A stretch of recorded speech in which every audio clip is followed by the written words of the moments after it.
Live from Los Angeles, welcome back to Good Morning LaLa. And on this hashtag Miracle Monday, we've got Ondre Seltzer with us. He is a medical intuitive. That is correct, yes. What exactly does that mean? How would you define that? Well, the best way to describe a medical intuitive is someone that uses their intuition to look at people's health conditions. So rather than look at what's physical, they look at the energy around the person and they try to look at the past, the present, and the future. So when I'm looking at somebody, I don't just see you, I see the energy around you. So when I first walked into it, I could feel everybody's energy. And it goes back to when I was a child, I was autistic. So growing up an autistic child, I couldn't really communicate with people. So what I would do, I'd watch people and feel people. And I think 90% of the people out there autistic do the same thing. We get all this information. So I turned what was a curse, literally, into a gift. Wow. How did you discover that you were a medical intuitive? Were you receiving messages that were in alignment with like a medical diagnosis, or? It was a series of unfortunate events. When I was about 8 years old, one of my aunties came to the house and I could see a brown energy around the side of a left breast. And immediately I knew there was something wrong. But she had breast cancer and she hadn't told anybody. So I pointed it out, not knowing being a child. And of course, that's when it really started. And she was really alarmed and really scared. And it wasn't until I was about 18, 19 that I realized that it wasn't going to hurt people. Because you start to think, am I making this happen? Am I just seeing bad things? But of course, with intuition, you see the good and the bad. So just playing a little bit of a devil's advocate, because I'm a doctor of divinity, so of course I believe and know that we have supernatural abilities to do all kinds of things. But why not just have people just go to a doctor and discover, because she would discover that way? I think the more people keep it a secret, the more they see it. So the average person that goes for treatment, I don't really see much, but it's people that have things hidden or people that are kind of like blocked in some way.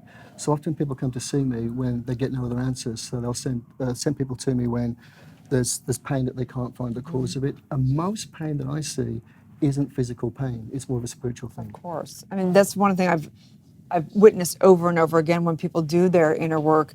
It's amazing what will release in their dis-ease of the body. And I mean, I personally went from having pain and every pain in my body went away once I did my deep work. So what do? Once you say, okay, I see this going on in your body, now what? So we try to find other people who can work with us, or I'll do natural healing on them. So I'll take the area where I see the darkness and I'll place my hand there, and it's almost like you're trying to make it pretty again or make it feel good again. And the moment it starts to change, the flow starts to move and the body takes over. I think our immune systems work in two layers. We have an internal immune system and we have a spiritual immune system. And sometimes it gets so blocked that, and we're not aware of it, that unless it starts to move, and once a person starts to heal, it's not just the pain that changes, their life changes. Everything changes. Absolutely. What have been some of the biggest transformations you've witnessed in some of your clients? Well, there's so many, but one I remember quite clearly was a little girl. She was about 6 years old, and she had an infection, a cyst in the eye, and her tear duct was blocked. And they were going to do surgery, and that tear duct had been blocked for about a year or so. So she sat down in front of me, and I looked at her, and she started crying. And in that moment, the little bit of wax or whatever it was came out the duct, and she began to cry and didn't need the surgery. Wow. And then there's been people that can't walk, and they come to see me, and we work with them. And literally just even being in the same room, it makes a difference. See, energy, when you're putting out good energy and when you care about people, it actually makes a change. So every time you make somebody smile or feel good about themselves, it makes a difference. That is incredible. So, of course, you're a medical intuitive and a healer, Yes. right? And Yes. so when you're healing, directly, what is it that you're doing with the energy? Are you seeing what you want to be, or what's the process and experience like for you? Think of it like an orchestra. Yeah. If you listen to an orchestra and there's one instrument that's not playing correctly, you really want to make that play right for the whole sound to work better. So the body is a very complex thing. It's mind, body, and spirit. So it's three different areas. And what you want to do is make it sound good or feel good. So I think what a healer does, they literally make the music or the rhythm of the person sound better, and then they begin to heal. I'm not really a healer. I find ways to make people heal themselves. I love that. Is there any tips you could share with our audience on ways we can kind of tap into that intuitiveness and start to heal within ourselves? Absolutely. Be happy. Enjoy life and help people. The more you do for other people, the greater chance you have of healing yourself. It's a two-way street. So when you make somebody smile, they often smile back, and then you get this nice warm feeling inside.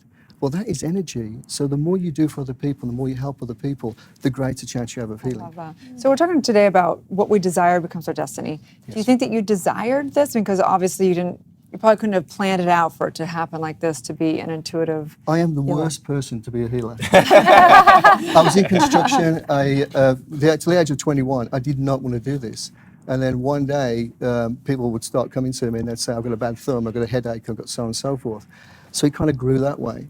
And when I came to America, I really didn't want to do healing. So I thought, by coming to America, nobody's spiritual here. And of course, after about a year here.